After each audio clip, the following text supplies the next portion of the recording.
Bugun xotin-qizlarning davlat boshqaruvidagi ulushi 2017-yildagi 27% dan salkam 40% ga yetdi. So'nggi 5 yil ichida O'zbekiston ishbilarmon ayollar safi 2 barobar kengayib, o'z biznesini yo'lga qo'ygan tadbirkor xotin-qizlar soni 205 mingdan oshdi. Ko'rinib turibdiki, davlatimiz rahbarining alohida e'tibori hamda qo'llab-quvvatlashi natijasida mamlakatimizda ishbilarmon opa-singillarimiz safi kengayib boryapti. Ular yangi loyihalar va istiqbolli biznes rejalarini amaliyotga joriy qilib, minglab ish o'rinlarini tashkil qilyapti. Andijonda o'tkazilgan tadbirkor ayol elga madadkor shiori ostidagi forumda ham mamlakatimizning yetakchi 60 nafar ishbilarmon xotin-qizlari, shuningdek, viloyatdan 200 nafarga yaqin tadbirkorlar qatnashdi.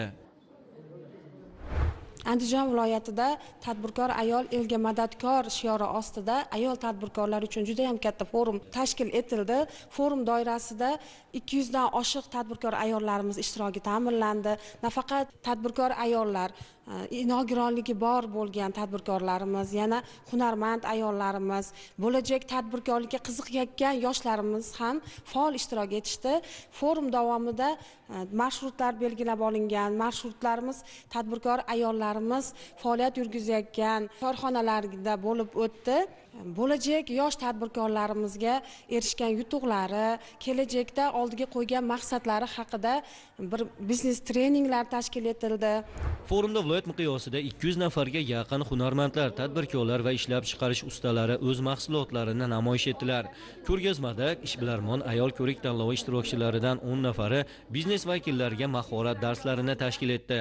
Andijon shahridagi ishlab chiqarish jamiyatining mahsulotlari to'liq xorijga eksport qilinadi. Hozirda 500 nafar aholi vakillarining bandligi ta'minlangan. Ularning deyarli 90% xotin-qizlardan iborat. Xitoy xorijiy korxona. Bizda 90% dan oshiq ayollar, hudud bo'yicha, butun viloyat bo'yicha ayollarni ishlatamiz. Keyin ipiguru pastilla ishlab chiqaramiz, har xil rangli. Ishchi o'rnimiz 500 dan oshiq ishchi o'rnimiz bor. Yana hozirda ishchi olish rejalarimiz bor, yana qo'shimcha imkoniyatlar qilyapmiz. Hozir yangi stanovlar olyapmiz, ularni yana davom etamiz. Keyin hozir mana bizda yillik nimamiz 25 million AQSh dollariga eksport qilamiz. Dori vositalari va tibbiyot buyumlari ishlab chiqarishga ixtisoslashgan korxonada hozirda 200 nafar Andijon tumanidagi fuqarolar ishlab kelmoqda. Ularning 200 dan ortig'i ayol qizlarni tashkil etadi. Ishlab chiqarish jarayoniga ijtimoiy reyestrdagi va ayollar daftarida turgan opa-singillarimiz keng jalb qilingan. Shu bois uning faoliyati o'tkazilgan forumda tatbiq etilishiga sabab bo'ldi. Korxonamiz asosan tibbiyot jihozlarini, tibbiyot mahsulotlarini ishlab chiqarishga mo'ljallangan. Ish o'rinlari 250 dan ortiq, ishchilarning 90% ayollarni tashkil etadi. Asosan hududdagi ayollarni jalb qiladi va ularga ish o'rgatib, keyinchalik bandlikni ta'minlab ish o'rinlari beriladi. O'zbekiston Savdo-sanoat palatasi tashabbusi bilan o'tkazilgan forumda yangi loyihalar va biznes rejalar taqdimoti ham bo'ldi. Ishbilarmon ayollar tomonidan mahsulot ishlab chiqarish, eksport geografiyasini kengaytirish, bu orqali o'z brendiga ega tadbirkorlar safini oshirish yuzasidan takliflar bildirildi. Mamlakat Hasanova ham tadbirkorlik faoliyatini boshlaganiga ko'p bo'lmadi, lekin ishlab chiqarayotgan mahsulotlarining to'liq qismi xorijga eksport qilinmoqda. Oddiy chevar ayol bo'lganman. Uy holatida chevarchilik bilan faoliyatimni boshlaganman. Hozirga kelib yer oldim, sex qurdim. 200 ishchi o'rniga moslashgan sexda faoliyat yurgizyapmiz. Chiqarayotgan mahsulotlarimiz to'liq xorijga eksport qilinadi. Hozirgi kungacha 100 ming dollarlik eksport qildik. Yil yakunigacha yana buni kengaytirib 3-4 barobar ko'tarishga harakatdamiz. Mana shunday ko'rgazmada bugungi kunda jamiyatda ayollarimiz o'z o'rnini topib, mana shu tadbirkorlik sohasida mana shu ko'rgazma davomida ko'rib yurarkanmiz. Bugun har jabhada bir ilg'or bo'lib, har soha tadbirkorlari ayollarimiz bugun o'zini mahsulotlarini chetga eksport qilayotganligini, bugun eng mana shu o'zimizda O'zbekistonda ishlab chiqarayotgan mahsulotlarni o'zlarining brendlari bilan sotib, mana shu bugungi kunda o'zining mahsuloti bilan davlatimiz iqtisodiyotiga o'z hissalarini qo'shayotganligini ko'rdim. Albatta bu barchasi bugungi kunda davlatimiz rahbarini mana shunday ayollarimizga, qizlarimizga qilayotgan, berayotgan mana shunday imkoniyat, imtiyozlari deb bilaman. Qonunchilik palatasida ham 38 foiz ayollarimiz faoliyat yuritmoqda. Bugungi kunda mana shu qonunchilikda o'zlarini takliflarini berib, tashabbuslari bilan mana shu yangi qonunlar yaratilishida, mana shu bizni tadbirkorlikni rivojlantirish bo'yicha yordam beradigan, ko'mak beradigan qonunlar ishlab chiqarishda mana shu ayollarimiz ham ishtirok etayotganligi bugungi kunda mana shu tadbirkor ayollarimizni yanada o'z ish o'rnini chetda amalga oshirishga, mana shu o'zimizdagi faoliyatini bir qonunchilik orqali samarali ish yo'lga qo'yishga juda ham katta ko'mak bo'lmoqda.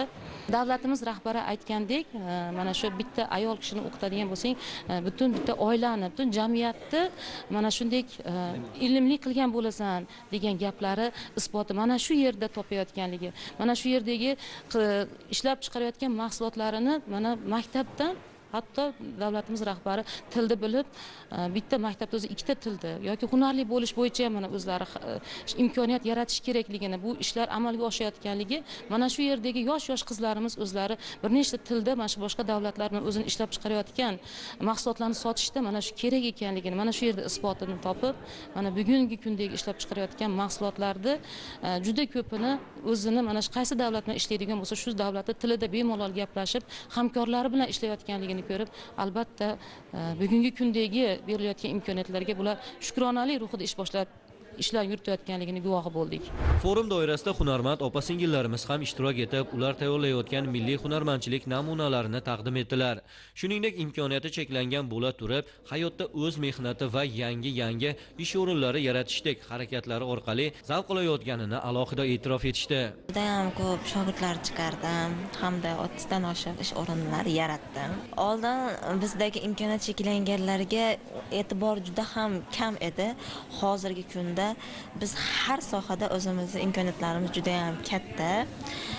Buning uchun muhtaram prezidentimizga kattadan katta rahmat aytib boramiz. Hunarim milliy taqimcholar bilan onlayn savdo qilib, ijtimoiy tarmoqlarda sotaman. Hamda o'zimni shu kungacha o'zimning brendim asosida mahsulotlarimni chiqarib kelmoqdaman. Ayol tadbirkorlarimizni viloyatimiz bo'yicha ishlab chiqarayotgan o'zlarining mahsulotlari, qo'l mahsulotlarini mana shu E-Auksion Shop magaziniga yuklab, shu E-Auksion Shop magazini orqali xaridorlarni jalb qilish va ularga sotuvlarini yo'lga qo'yib berish. Nafaqat O'zbekiston aholisi, O'zbekiston xaridorlari, balki chet elda o'sha O'zbekistonning qo'l mahsulotlariga qiziqish bildirayotgan xaridorlar ham, chet el fuqarolari ham bemalol mana shu platforma orqali mahsulotlarni to'g'ridan-to'g'ri sotib olishi mumkin. Mana shu bo'yicha biz bugungi ayol tadbirkorlarimizni ko'plari bilan hamkorlikda shartnoma imzolab, sotuvini yo'lga qo'yib beramiz. Ushbu tadbirlar mamlakatimizda xotin-qizlarni tadbirkorlik va ixtirochilik faoliyatiga keng jalb qilish, ularning iqtisodiy faolligini oshirish hamda jamiyatda munosib o'rin egallashlariga ko'maklashish maqsadida tashkil etildi. Forum doirasida yirik ishlab chiqarish korxonalari, butlovchi qismlar tayyorlash zavodlari, shuningdek, tilla buyumlari savdosini tashkil qilib, xizmat ko'rsatish sohasini yo'lga qo'ygan tadbirkor ayollar faoliyati bilan ham yaqindan tanishildi. Forum yakuni 8-mart Xalqaro xotin-qizlar kuni bayramiga ulanib ketdi. Tadbirga viloyatdagi yetakchi tadbirkor xotin-qizlar, deputatlar va turli sohalarda ilg'or bo'lgan opa-singillarimiz taklif etildilar. Konsert dasturi davomida ayolni, munis onalarimizni ulug'lovchi qo'shiqlar ijro etildi. Tashkilotchilar bir guruh faol va tashabbuskor ayol qizlarni tashakkurnoma va esdalik sovg'alari bilan mukofotladilar.